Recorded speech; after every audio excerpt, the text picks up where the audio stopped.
Serena Boss here at Discovery Wildlife Park joins us on the show. Where are we right now? We're at Discovery Wildlife Park in Innisfail, Alberta. And what particular pen? We are in the Mule Deer enclosure. Now are we safe? We're absolutely 100% safe. Delilah is right behind you, Chloe, taking a sniff, I guess you could say, of the camera. Now back over here, just first off, tell us what it is you guys do here at the Discovery Wildlife Park.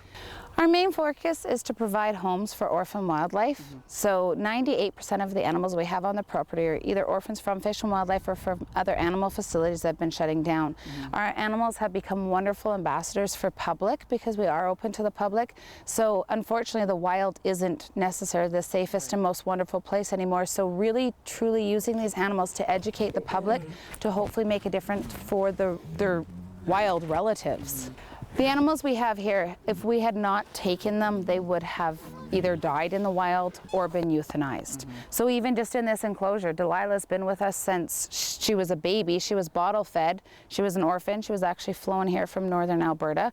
Pip and Tig last year, also orphans. They were bottle fed by public people that thought that they could care for them and then re-release them.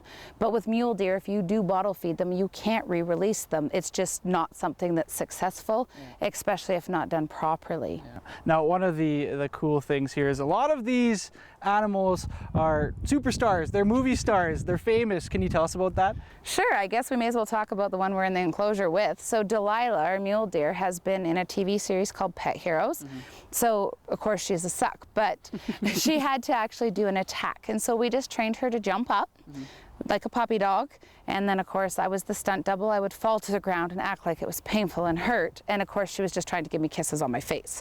But it did the job for the film.